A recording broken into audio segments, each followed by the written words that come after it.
Olá, seja bem-vindo ou bem-vinda à nossa aula. Hoje iremos falar um pouco sobre poluição e desequilíbrio ambiental. Mas antes disso, eu queria rever com vocês alguns conceitos, que nós já aprendemos, em sala de aula. Nós falamos um pouco sobre ecologia. Dentro de ecologia, aprendemos a diferenciar população e comunidade. População, ela é formada por indivíduos, pertencentes ali à mesma espécie. Exemplo, a nossa população, população humana, formada pela mesma espécie, espécie Homo sapiens. Só que a gente não vive sozinho. Nós interagimos com outras populações que formam comunidades. Então, várias populações diferentes, interagindo entre si, formam a comunidade. Então, no planeta Terra, a gente tem a população humana, temos populações de animais, de plantas, micro-organismos. Então, no todo, a gente olhando o todo, vivemos uma grande comunidade de seres vivos. E essa comunidade, ela vai formar o que a gente chama de um ecossistema.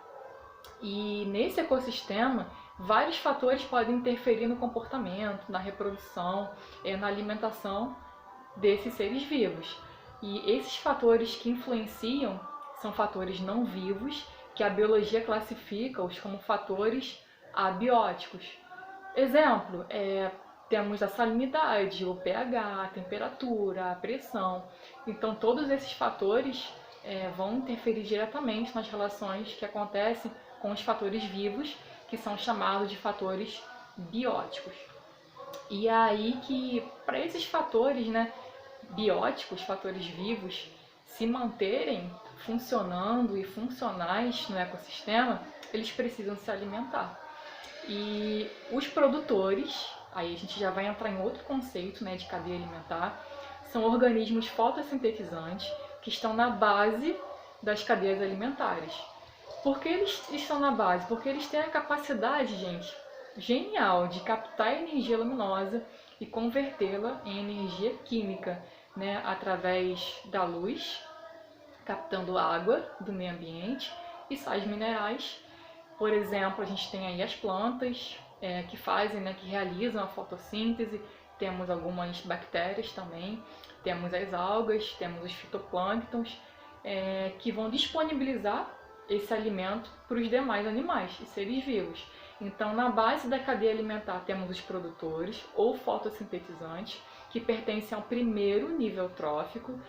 Seguindo essa lógica da cadeia, nós teremos os consumidores primários, que vão se alimentar dos produtores, que fazem parte do segundo nível trófico, e aí consumidor secundário, consumidor terciário, e assim sucessivamente. E já ia me esquecer que ao longo desses níveis tróficos, nós temos aí a presença dos micro-organismos, que são os decompositores, que são essenciais à manutenção da vida no nosso planeta. Por que isso? Porque eles vão decompor a matéria orgânica. Sei lá, um animal morreu, um animal foi morto, foi predado por algum outro ser vivo, ficou aquela carcaça lá. Como é que isso vai não vai sumir, assim? Os micro-organismos vão lá e conseguem decompor em partes cada vez menores, devolvendo a matéria inorgânica, ou seja, os sais minerais, para o meio ambiente. E aí os produtores vão reaproveitar esses sais minerais, vão incorporar no processo da fotossíntese, e aí o ciclo vai se repetindo.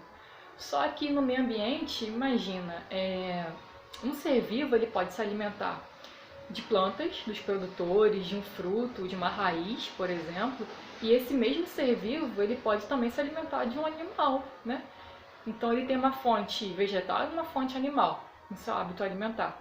E a gente classifica isso como um animal onívoro. E uma outra hipótese também, uma possibilidade, imagina que esse animal ele se alimente de repente dessa planta, dessa raiz ou desse fruto. E outrora, ele pode ser consumidor de repente terciário, se alimentando de um animal que seja consumidor secundário.